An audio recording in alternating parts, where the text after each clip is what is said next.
6 number voice হাস্তে গরাঙ্গিনো পালাইজাগি তখন জনজাতি গৌরব সাল সরাগ সালো হাস্তে কুবুনি থাই বাই বাক্সানো মান্দৈ খরাং কমিউনিটি হলব পালাইজাখা বিজেপি পদ নিম্বখাক্তি নগরাই ওই মানজাখা এমপি রেবতী ত্রিপুরা হাস্তে বিজেপি নি আচুকফাং রাজীব ভট্টাচার্য তাপস ভট্টাচার্য অমিত্র খিত খবে কুবুনি আদংশ হাস্তেও বিজেপি হাবাং নি আচুক থায়ো আচুগুই সমং তাংমানি সিমি হাস্তে নি লাইবুমা সিনিমু হুকুম কুমুনতি সমং তাঙ্গই তং হিনি বলাই ককশাখা এমপি রেবতী ত্রিপুরা যে অলরেডি অনেক এমপি এক সময় নাকি কেবল 20 বছর 15 বছর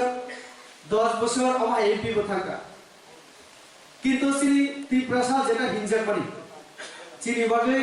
কেন্দ্র সরকারের আরো সেরকম ভাবে কোনো প্রস্তাব বিমানি নরেন্দ্র মোদী ভাইমানি পড়ে তাবক যেভাবে ত্রিপুরা রাজ্য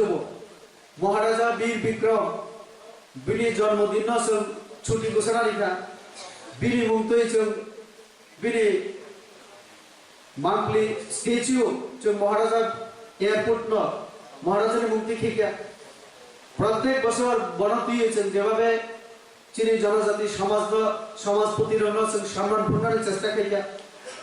তো আবো কোনো আন্দোলন জায়গা আবুনি বাগিনা তিনি দিন গৌরব জনজাতি গৌরব দিবস जों নিজেরা গর্ব খেলার দরকার একের পর এক আজকে এই জনজাতিদের বিকাশের জন্য আমাদের সরকার কাজ করে আর আমরা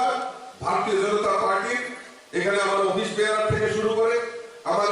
সাংসদ থেকে শুরু করে সবাই এখানে উপস্থিত হয়েছে আমরা মনে করি যে জনজাতি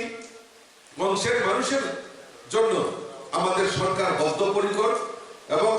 এই জনজাতিদের বিকাশের জন্য ত্রিপুরা রাজ্যের বিকাশ একমাত্রই সম্ভব যখন জনজাতিদের বিকাশ হবে সেই পরিকল্পনা নিয়ে সেই সংকল্প নিয়ে আমরা আমাদের ভারতীয় জনতা পার্টি সরকার ত্রিপুরা রাজ্যে পরিচালিত হচ্ছে আর আজকে যারা জনজাতিদের বিকাশের নাম দিয়ে তাদেরকে মিথ্যা প্রতারণা ফাঁদে ফেলার চেষ্টা করছে কিছু কিছু জনজাতি রাজনৈতিক দল আমি আপনাদের কাছে প্রশ্ন রাখতে চাই যে থামসা হোক যারা বিভিন্ন সময়ে বিভিন্ন স্লোগান গ্রেটার ত্রিপুরাল্যান্ড আলাদা ত্রিপুরাল্যান্ড স্বাধীন ত্রিপুরা আর এই স্লোগান দিয়ে কি হবে প্রকৃত জনজাতিদের বিকাশের জন্য কাজ করতে হবে ব্যুরো রিপোর্ট ত্রিপুরা নিউজ 8